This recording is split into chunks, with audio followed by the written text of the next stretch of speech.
Hey guys, welcome to Nerdy for Nerds by Nerds. I'm Nerdist Ryan, and today I'm joined by Nerdist Dave. Ted. And we're going to talk about the lance that 9 out of 10 evil paladins recommend.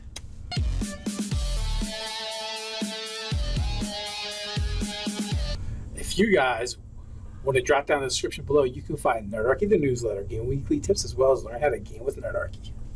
So we did the video about Savage Paladins, and in like the last 15 seconds of that video, people were super into the idea of this lance that we came up with, that we could workshop the name, but we just, in the video, it called it the Dread Lance. Dread Lance, yeah. Now, maybe it could be like the head spit or the head splitter or something like that, but the idea is as maybe it's got various item abilities that burn charges to use, but the way it recharges is by slaying foes, as opposed to the puny way of waiting until the next dawn or whatever for it to recharge. It's for the meek. Yeah, it is for. Any self-respecting savage humanoid has got to spill blood for their item to recharge. So I like the idea of it having like head skewered, but when you use a charge to have something happen, it literally emulates the head. I mean, I'm just saying that, like, so at a certain point, it might cap how many heads could be on it or something like that, kebabbed on it.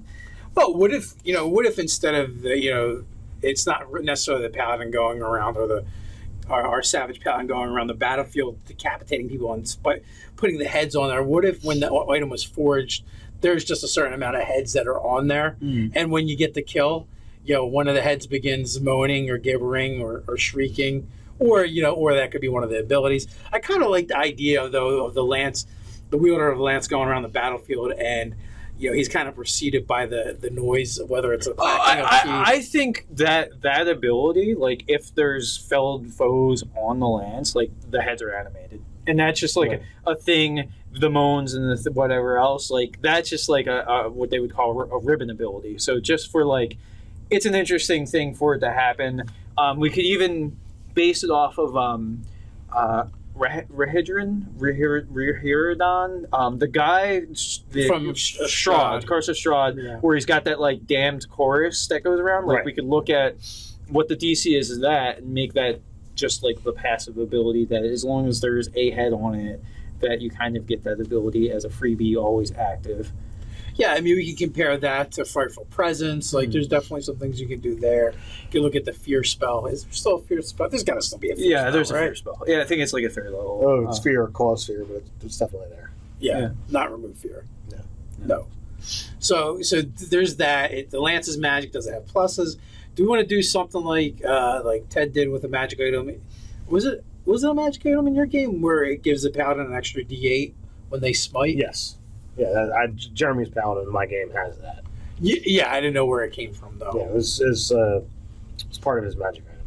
Okay, so like it could have that ability. It could cost a charge. It's an extra 2d8 when it smites, and you burn a charge of like this item that at full has like 6 charges, and so one charge, an additional 2d8 damage. I was also thinking like maybe an ability where you effectively you spend a charge and it gives you the ability as if you were it had the enlarged spell on you, but it doesn't actually like make you physically bigger, except for you look more hulking. Like you look like more filled out. Your arms look bigger and things like that, and more menacing. But you're not actually like. Or what about like a shadow presence? Maybe or a spectral presence around you that kind of like has that feel to it. Yeah. I was thinking that if it's designed as a mounted a weapon, then what if you could expend a charge to increase your charging speed or your movement speed? Oh, where it does something to your mount, right?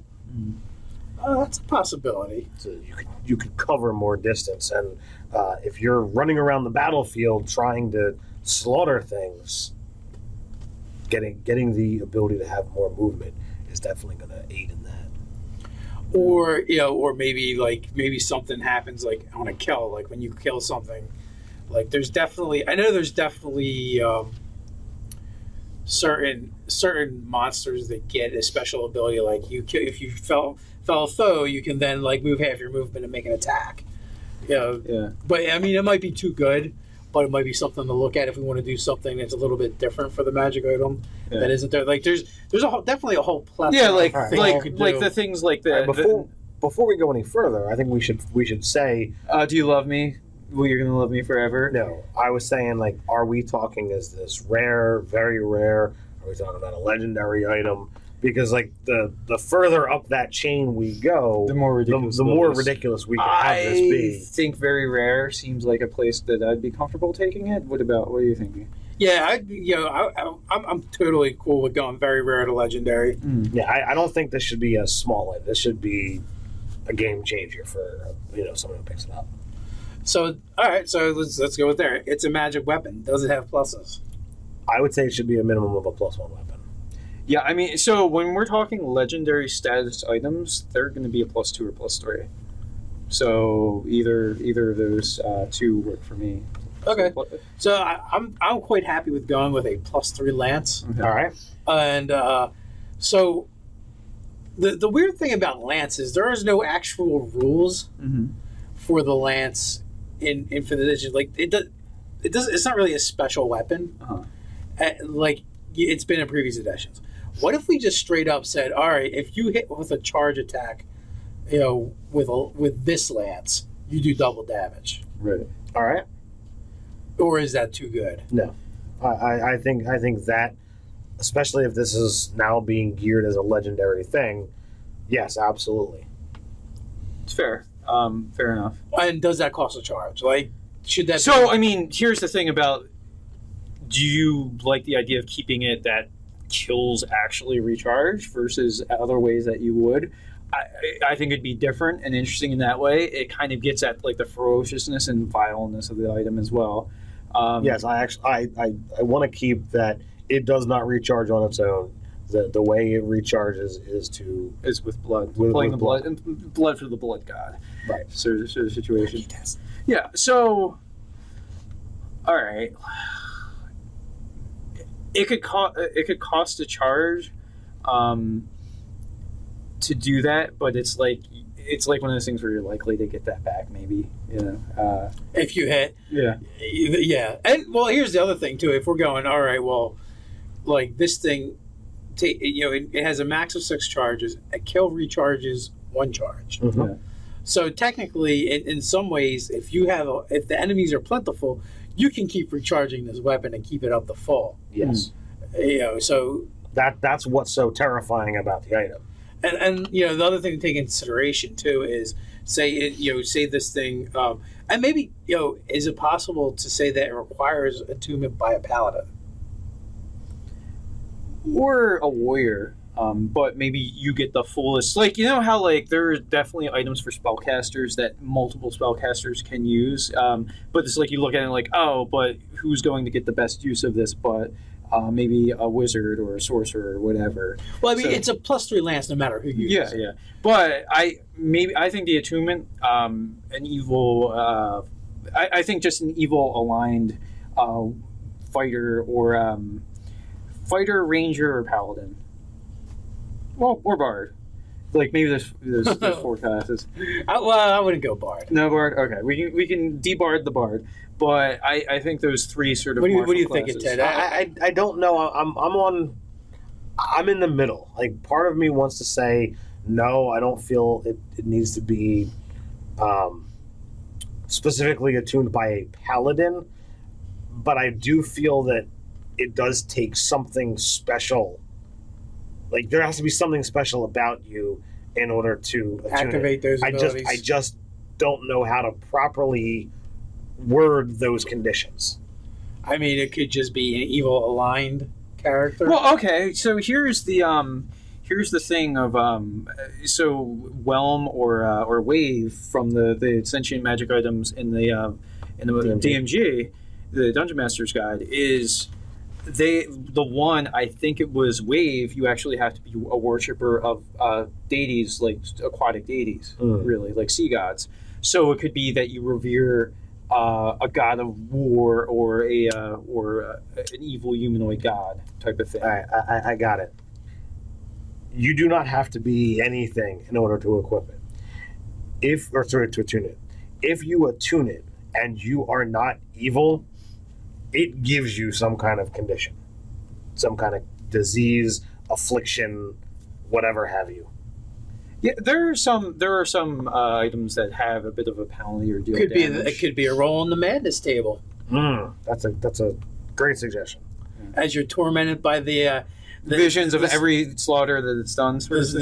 the souls of the damned. That this thing is conscripted to hell. Yeah. So, because I'm thinking, because there should be something. Because let's face it, like, if you're using this weapon and we're going with it, does double damage on a charge. Like think of the paladin smiting on his charge. You're doubling all the dice. Yes. Yeah. So, for shits and giggles, a charge constitutes you being mounted and moving at least 20 feet. Yes, because like pounce and a lot of stuff operates off of 20 feet. Okay. So I'm also thinking about too, just from like a lore standpoint, like what if the spike was used to do something awful, like sort of the idea of like the nails that were used to like crucify Jesus, type of idea. Like, so maybe it was used to impale some like divine entity or whatever, to like slay some saint or something like that. And like, so this is a spike that they were impaled on, and then somebody went and turned it into a lance. So it's just got like that just. Oh, that works. So I was thinking too, like for one of the abilities based off like you're saying with the mount. I don't know that it makes it faster, but perhaps this is the fearful presence, where when you activate it, it creates a basically a spectral cavalry, and you're the spearhead of it, and that all bear down on on your enemies. Now it could just be like a ribbon ability connected to the fearful presence or fear effect. Yeah. I like it. I don't know if I'm feeling that one. Like, I just think, like, I don't know, like, I think all the effects of it should be cued into making the wielder appear more menacing. Like, not that he needs a retinue, just like that individual and his mount are more fearsome. Like there might be certain things where your mount takes on more of the traits of like almost like a nightmare or something like that. Like, so What if you're already riding a nightmare? well, it becomes even more nightmare. More nightmare than nightmare. Yeah. So like maybe more human than human. Yes. maybe it has like smoldering hooves, and just like maybe it's just like effects, like visually looks like that, but that kind of thing. Like maybe we could look at like maybe it turns your mount, changes your mount a little bit, like a little bit of the He-Man sort of effect, Battle Cat and Cringer, yeah. So I guess we'd have to look at the fear effect, because I don't want to give it too many abilities. Yeah. One, we're already doing the double damage. Right. Yeah. So, but that's part of the thing is too, we're fueling charges, so those charges do have to be used for something. Yeah. If you're going with you can expend the charge to create that enlarged effect, where you and your mount all appear bigger. Yeah. So That what would be one thing. is that appearance? Is that giving you the actual benefits of the spell enlarge? Yeah. Okay. Except for you're not Not doubling in large. size. Yeah. You're just appearing more massive, and then you Hulking. gain those benefits. Okay. So, which is another thing to consider, because if you're adding another die 4 to your damage, Right. again, on a charge, you crit. So I almost feel like maybe you need to expend the charge to do the double damage. Yes. Yeah. That's what.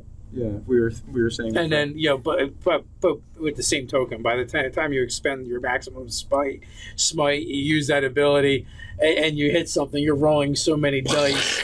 Yeah. It's insane. And, and the lance itself is nothing to sneeze at. And Ryan was suggesting that if you also have the ability to expend a charge to get more out of your smite, you would certainly be spending those. So, and then I guess the other thing too is how long does the enlarge last? Is it the same as the spell? Does it require concentration like the spell? Should not require concentration. Should have the duration of the spell, Okay. which I think is like somewhere between like 1 and 4 hours. I thought it was. thought it was like a minute. pretty short. Yeah, it's like I think it's measured. 3 in a days. minute. It's definitely it's 3 It's like days. in a minute. Yeah, I think it is something like a minute. Okay. There was some spell that I thought was decent that was up to that length. Oh well, my apologies. There are definitely spells that are up to that, but I don't know that that's one of them. All right. So I could see a higher level. So dispel magic, 3rd level spell. Yes. Okay, so I think it's about a charge per spell level. Dispel magic could be like a 3 charge ability. Basically, it's the idea that there's hostile magic on the field, and like just the vileness of this lance like helps you like overcome it, so that you are leading troops generally with this thing. So you want to. Yeah, I'm not feeling that one. Yeah, it does seem to like leave the purview. Mm. If anything, I would do something with some kind of inspire ability for your cohorts. Maybe like a bless.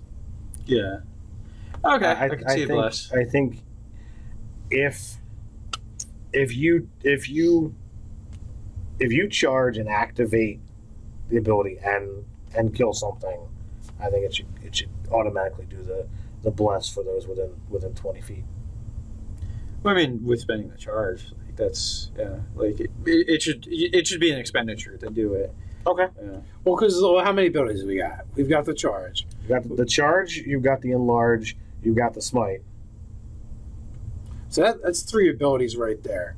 So like I feel like that's right around where you want to be. So then let's just say for just a flat, you can spend 1, and you can have those that's in your cohort if they're within 20 feet are under the effects of bless. And so so essentially how it works is it's not so much that you expend the charge, you just don't get a charge back. Or maybe it only functions on a kill. That works. So basically, you can power the Dark Blessing through the. So you get 3. The soul. You have 3 abilities, and in lieu of gaining a charge after a kill, you can do this. You can do the Dark Blessing. Right. That works. I'm pretty into that. All right, so we threw around some names. I've heard Spit, Dreadlance. I'm happy with Dreadlance. Head Splitter just doesn't do it for me. Head Kebab, Blood Spiller, Head Spike, Blood Drinker. Dreadlance. I think actually the Dreadlance is a good one. Yeah. Pretty solid on that. Yeah, that works. So what do you guys think about the Dreadlance? Did we miss a good name? Are there any abilities that you really think it should have? What do you think of what we did give it? Put in the comments below. While you're at it, like, share, even subscribe. Check us out over on Twitter. I was going to say Twitter. You guys can check us out on Facebook. So until next time, stay nerdy.